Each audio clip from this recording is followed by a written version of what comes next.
then your significant other moved out to Portland. So you said, I'm out of here too. And I'm going to Portland. Yeah, go to Did you know Portland. anything about Portland? I knew about Portlandia. Do you remember the 90s? You know, people were talking about getting piercings and getting tribal tattoos. Yeah. And people were singing about saving the planet and forming bands. There's a place where that idea still exists as a reality.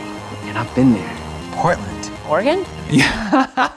Did you watch any of the episodes? I mean, yeah, and I remember. God, isn't it about spot on when you get out here? It really is. And I forget, what's the main guy, his name, with the dark hair? Damn, what's his name? Yes, Fred Armisen. Yes. We were walking down the street and we saw him. Are you serious? Yeah, and we're like, oh my gosh. He goes, yeah, it's me. And I was like, oh, I didn't know he lived here, right? Yeah, yeah.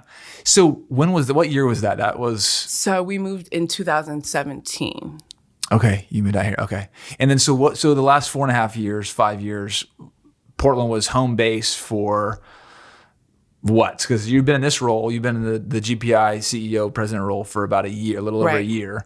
So what were you what was the... So I was consulting. So when I left Detroit, I was actually working at the city of Detroit at the time, and I was the legislative operations CFO. And so I oversaw the budget for all the legislative bodies.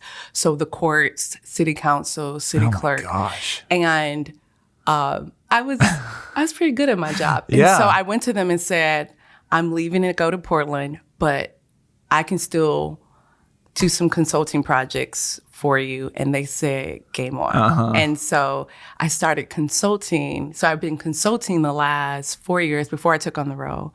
And I was flying back to Detroit frequently. Yeah.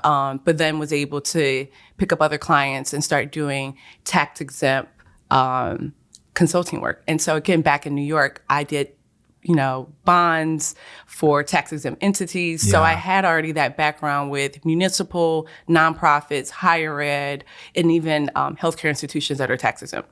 And so just started a consulting practice, doing that type of work over the last couple of years. And then when the position at GPI opened, I had a number of people saying, like, you got to go for it. Go. And so I'm here today.